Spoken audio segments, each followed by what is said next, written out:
Bahkan mulai berpikir, ini apa sih, tahu-tahu udah ada dari 14 abad yang lalu tapi nggak bisa berubah. Ada yang pengen ngubah pada hafal orang-orang, nggak bisa diubah seenaknya. Dan banyak sekali keajaiban-keajaibannya, hal yang sudah diketahui, hal yang baru diketahui baru beberapa tahun lalu atau beberapa puluh tahun lalu, kok Nabi sudah lakuin dari 14 abad yang lalu, sudah sampaikan. Ya. Satu lagi, kita lihat surat ketiga Ali Imran ayat 190 dan 191. Sama-sama baca lagi ya, silakan. A'udzu billahi minasyaitonir rajim. Bismillahirrahmanirrahim. Inna fi khalqis samawati wal ardi wa ikhtilafil laili wan nahari laayatin liulil albab. الذين يذكرون الله قياما وقعودا وعلى جنوبهم ويتفكرون في خلق السماوات والأرض ربنا ما خلقت هذا باطلا سبحانك فقنا عذاب النار. Sesungguhnya dalam penciptaan langit dan bumi dan pergantian malam dan siang terdapat tanda-tanda kebesaran Allah bagi orang yang berakal, yaitu orang-orang yang mengingat Allah sambil berdiri, duduk, atau dalam keadaan berbaring, dan mereka memikirkan tentang penciptaan langit dan bumi seraya berkata, ya Tuhan kami, tidaklah Engkau menciptakan semua ini sia-sia. Maha suci Engkau, lindungilah kami dari azab mereka. Ya,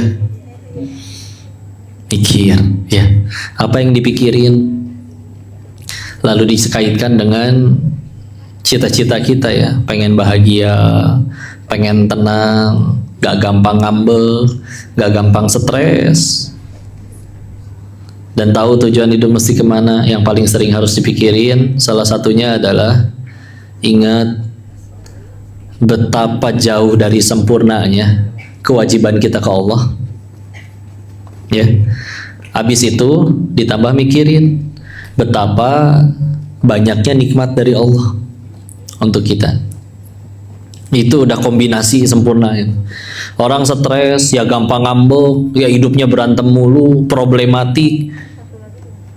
Mungkin dia suka lupa tentang bagaimana kita sebagai hamba ini masih sangat belum bagus ke Allah. Dan dia juga suka lupa, nggak mikirin bahwa nikmat dari Allah itu segitu banyaknya. Kita coba praktek pelan-pelan ya, bentar. Kita ibadah kita, ya jujur lah ya, Nabi Adam aja diusir dari surga, dosanya 1. Kita pengen ke surga, emang dosanya 1. Ya. Tapi saya ibadah kok. Ibadah tuh gimana kalau pengen kita bilang banyak juga? Yang wajib cuma 5 waktu dalam sehari.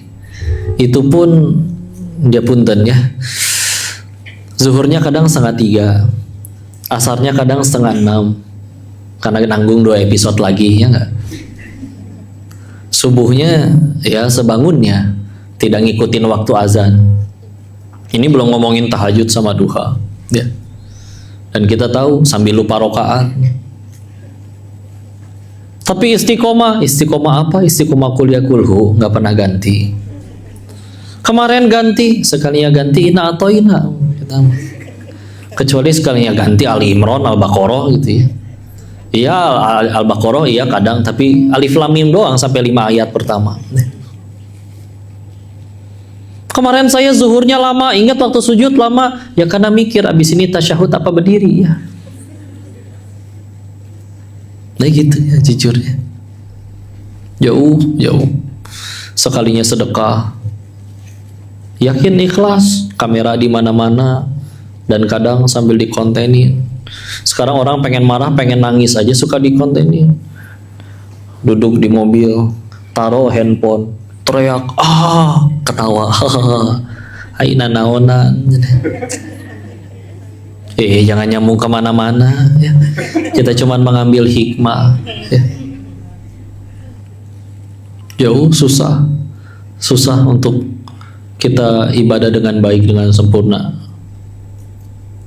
Sedangkan ada orang-orang seperti izinnya, Umar bin Khattab radhiyallahu anhu pernah ngambil sebatang ranting. Lalu dikatakan, sungguh aku ingin menjadi ranting seperti ini.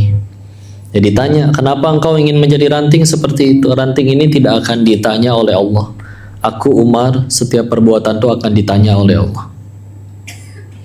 Beliau bahkan menambahkan, kalau sekiranya seluruh manusia kecuali ada satu orang saja gagal nyampe surganya Allah, maka tampaknya aku satu orang yang gagal ke surga tersebut. Yang ngomong kayak gitu Sayyidina Umar, manusia yang kalau Nabi bilang aku bukan Nabi terakhir, harus ada Nabi lagi, orangnya pasti Umar. Tapi bisa-bisanya mikir, ya Allah, kalau semua umat yang Muhammad masuk surga kecuali satu orang aja, kayaknya saya doang yang gagal. Bisa mikir gitu. Imam At-Tirmidzi meninggal dalam keadaan buta. Kita suka lihat ya, HR Tirmidzi, hadis riwayat Imam Tirmidzi. Imam ahli hadis, jangan ditanya ibadahnya, jangan ditanya ilmunya. Meninggal dalam keadaan buta karena di usia senjanya terlalu banyak menangis, takut bekalnya nggak cukup pulang ke hadapan Allah. Ya. Ada orang-orang yang kayak begitu. Ada orang-orang yang seperti Nabi Adam. Kita tahu tadinya beliau digoda makan buah terlarang, nggak mau. Akhirnya iblis godain siapa? Istrinya. Istrinya ngajakin suaminya, namanya sayang ya nggak? In the name of love, cina. Ya. Akhirnya tergelincir, dan ketika akhirnya dihukum, apakah nyalahin iblisnya atau nyalahin istrinya? Gini deh, kalian lagi di kelas, tiba-tiba diajak bolos, ikutan bolos, ditangkap sama Pak Guru, bilangnya apa? Pak, saya mah cuman diajak. Atau Nabi Adam bisa ngomong gitu kalau mau. Ya Allah, pan saya mah cuman diajak. Engkau tahu aslinya saya nggak mau. Kenapa saya yang dihukum? Iblis weh, kenapa saya? Nggak gitu juga sih logatnya. Ya. Tapi malah doanya apa? Quran surat ke-7 Al-A'raf ayat 23. Rabbana zalamna anfusana wa illam taghfir lana wa tarhamna lanakunanna minal khasirin. Wahai Tuhan kami yang zalim, cukup. Ngaku. Jika Engkau tidak merahmati dan mengampuni kami yang rugi. Iblisnya nggak disebut, istrinya nggak disebut. Ya. Iblisnya malah ngomong apa? Quran surat 15 Al-Hijr ayat 39. Karena engkau yang menjadikan aku sesat ya Allah. Tuh gitu. Ibarat maling ketangkep terus dia berkata, ditanya, kenapa kamu maling? Allah sih takdirin saya jadi maling. Gitu. Itu jawaban iblis. Nabi Adam, kan nanti kalau ada yang pernah ngaji kitab Bidayah wa Nihayah Imam Ibnu Katsir, ada riwayat yang menyebutkan kelak nanti Nabi Musa akan bertemu Nabi Adam. Lalu dia bertanya, kami dulu diusir dari surga karena dosamu. Ya. Terus ya responnya Nabi Adam sederhana. Terus kau berarti menyalahkan Allah, sedangkan itu semua sudah tertulis di Lauh Mahfuz. Jadi aslinya Nabi Adam juga tahu bahwa Allah emang bakal skenarioin, takdirin bahwa beliau akan berbuat dosa itu, lalu akan dihukum. Tapi nggak playing victim. Ibarat orang ketahuan selingkuh, istri saya sih begini. Enggak nyalahin Allah. Ya Allah, kan ini skenario engkau. Apa-apaan, kenapa saya jadi korbannya? Enggak. Jika engkau tidak merahmati kami yang rugi. Nah, ini saya yang zalim ya Allah. Cukup. Aku. Tenang aja. Cara terbaik untuk melepaskan beban itu, saya yang dosa ya Allah. Cukup, udah. Kita makan kadang ada masalah gengsi, masalah apa. Kita cepat atau lambat, suka atau tidak, mau nggak mau, kita pasti butuh Allah. Pasti kalian nyari Allah, demi Allah, betulan. Tapi pilihannya kan dua.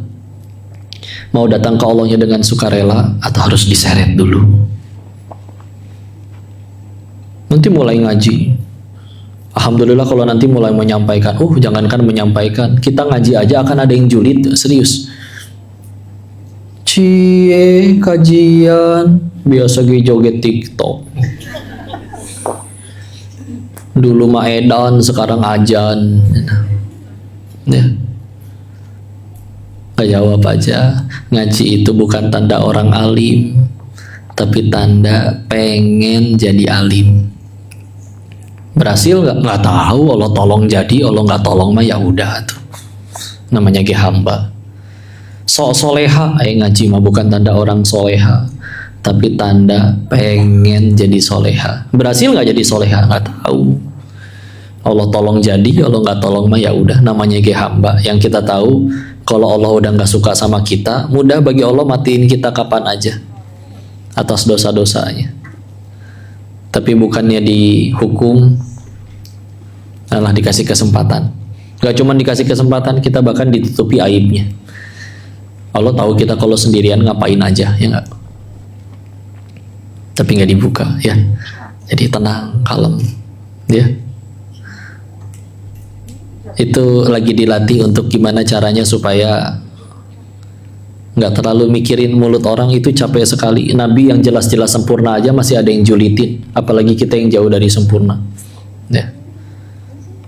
Nggak minta ngajar, nanti misalkan udah mulai ngaji, lama-lama mulai ikut, ikut dong, ikut bantu nih ngajarin anak PAUD. Ngajarin anak PAUD alif batasa yang insya Allah semua bisa, tetap akan ada yang julid. Itu emang dia ngajar gitu, siapa dia dulu, mondok di mana?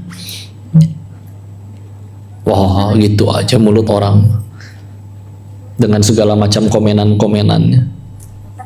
Alhamdulillah surga kita nggak di mulut orang, ya. Betapa capek kalau surganya di mulut orang. Pengen selalu kelihatan langsing, tiap kali foto tahan nafas, pegel, ya. Berhasil kelihatan langsing, mukanya biru, ngap, ya.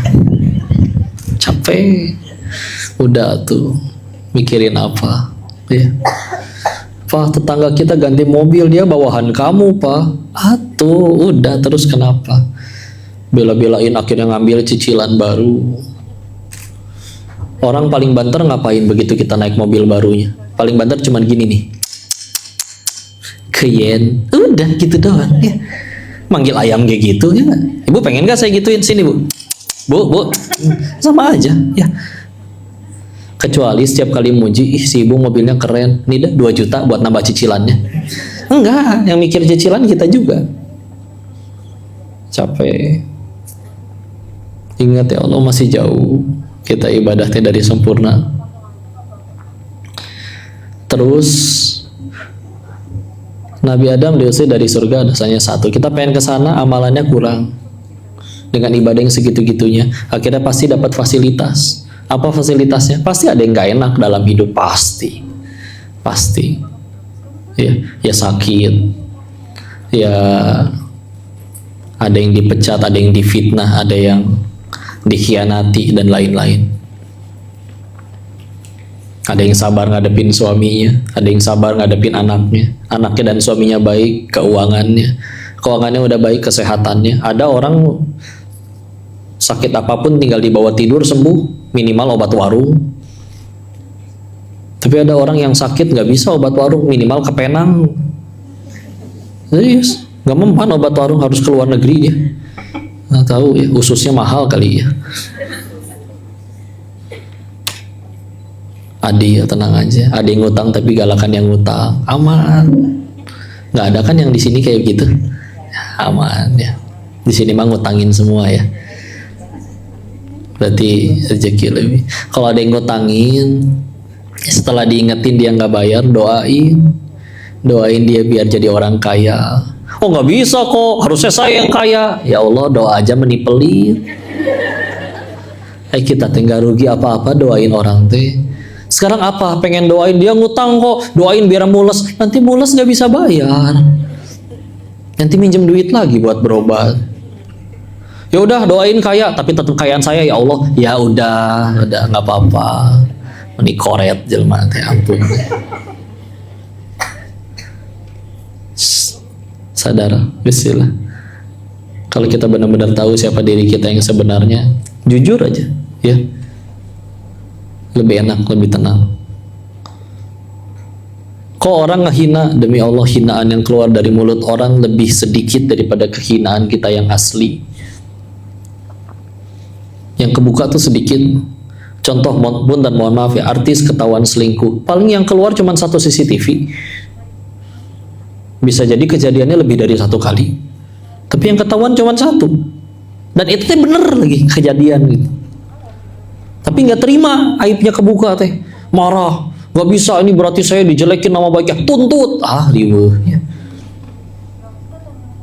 Udah ya, ngaku. Karena kalau kita fokus, salah fokus nanti, salfok nanti stres ya.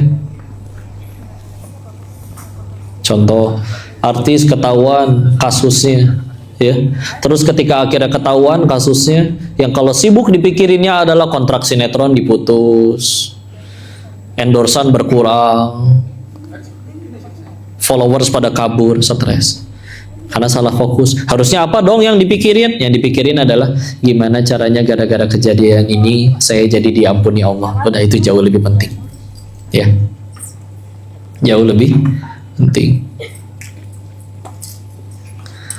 Anggaplah dia nyewa pengacara mahal,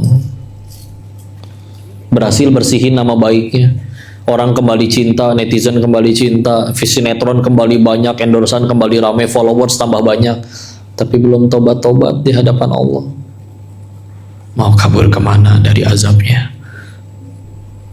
Atau dibalik, netizen masih mencaci, menghujat, menghina, tapi tadi malam udah tobat nasuha, nangis, nyesel, ampun ya Allah. Ini pun dibuka ke khalayak ramai, ke publik, masih lebih banyak yang engkau tutupi. Engkau tahu diri ini kalau sendirian ngapain aja, ampun ya Allah. Nangis, air mata tobat, Allah sudah ampuni, siapa bisa nyalakain? Ayo sok. Jangan salah fokus ya. Istilah.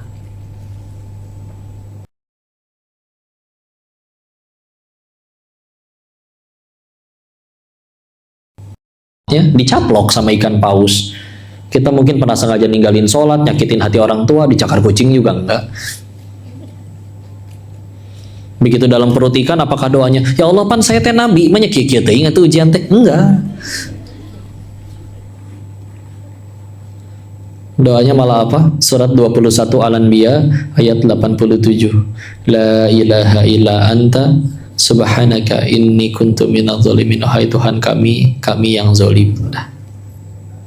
La ilaha illa anta, tiada ilah selain engkau, subhanaka, maha suci engkau, inni, sesungguhnya, kuntu minadz zalimin, aku yang zalim. Bukan salah siapa-siapa, salah saya ya Allah.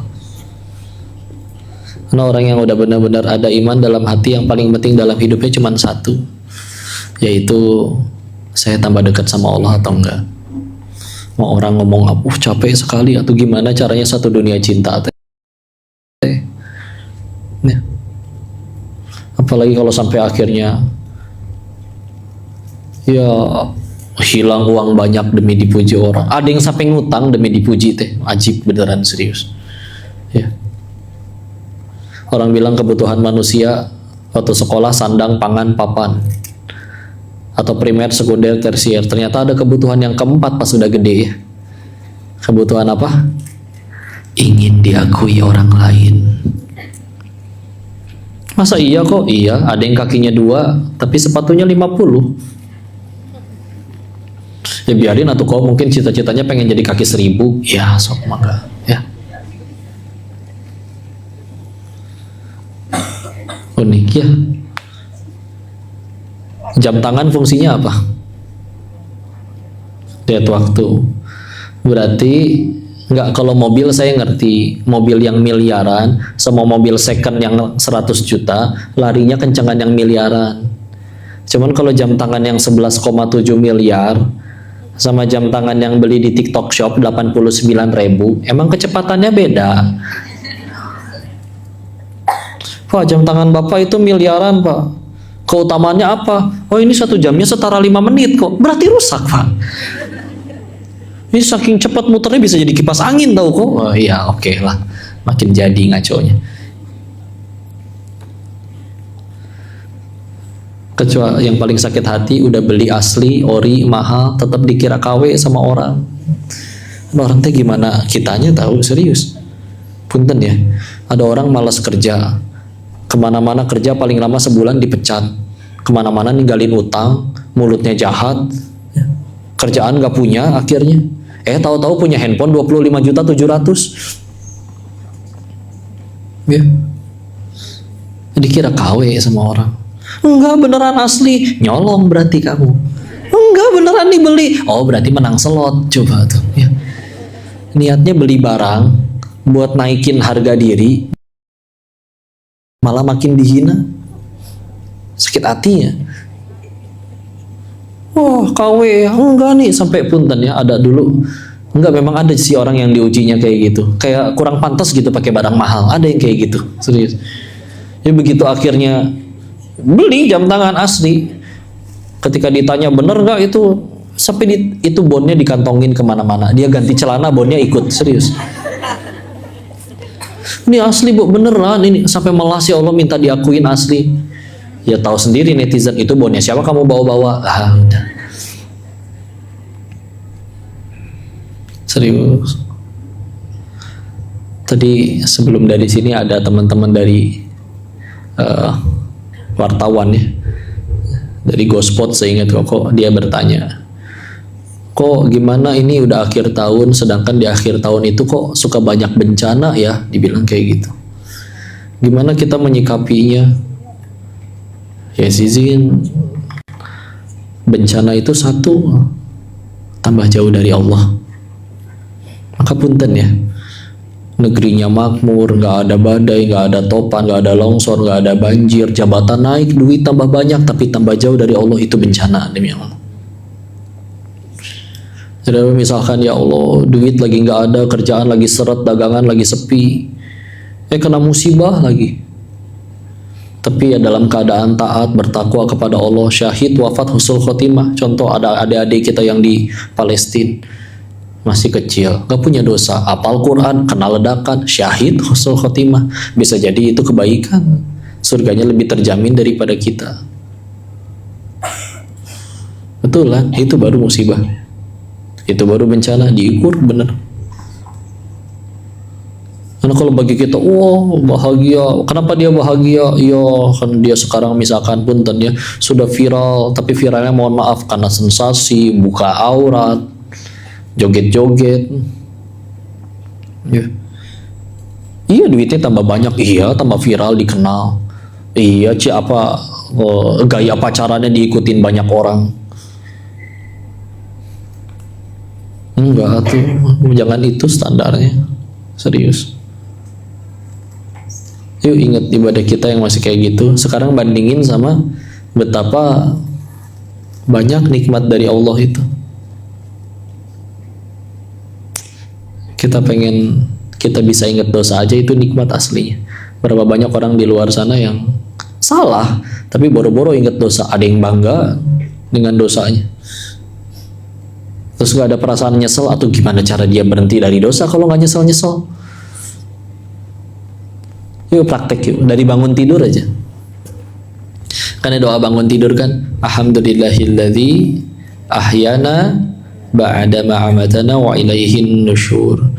Terima kasih Allah, segala puji bagi Engkau yang membangunkan aku dari mati yang sementara, dan hanya kepadanya lah kita akan dikembalikan. Ya, aslinya tuh kita, kalau Allah pengen matiin kita gampang. Quran surat 35, surat Fatir, ayat terakhir, ayat 45-nya. A'udzubillahi minasyaitonirrajim. Walau yu'akhidullahu an-nas bima kasabu ma taraka 'ala dhahriha min dabbah. Kalau manusia dihukum atas dosanya, jadi setiap kali kita maksiat azabnya langsung datang gitu, hukumannya kontan. Maka kata Allah, tidak tersisa makhluk bergerak yang bernyawa di muka bumi ini. Jadi saya, Bapak, Ibu, MC kita, semua manusia pantas mati atas dosanya. Kenapa masih rame kayak gini? Gak punya dosa semua ya? Bukan. Tapi Allah jawab sendiri di terusan ayatnya, walakin yuakhiruhum ila ajalim musamma. Akan tetapi Allah akhirkan sampai waktu yang ditentukan. Oh, kita lagi disuruh, lagi ditungguin. Karena kalau berdasarkan ayat tadi, kalau Allah udah nggak pengen ampunin kita, harusnya mudah bagi Allah matiin kita kapan saja, betul? Ini yang lagi ngomong juga dosanya banyak sekali, pantas mati atas setiap dosanya. Bukannya dimatiin malah diizinin ngaji di sini ketemu orang-orang baik. Nikmat luar biasa apalagi itu. Ya. Syukuri bismillah. Al-Fatihah berapa ayat? Berapa ayat Al-Fatihah? 7 ayat. 5 ayatnya muji Allah dulu. Permintaannya baru di 2 ayat terakhir. Nah, ya bandingkan dengan bagaimana cara kita doa. Udah mah sholatnya kayak tadi ya. Kul ya kulhu plus lupa rokaat. Udah gitu, banyakan mintanya daripada syukurnya, sholawatnya sama tobatnya. Kadang mentang-mentang Allah Maha tahu, ada yang doa teh, ya Allah, apal meren, amin. Ajib, kita kurang ajar. Besoknya mentang-mentang doanya masih sama, ya Allah, kayak kemarin, amin. Dikira warteg kayak kamu teh. Bu, kayak kemarin.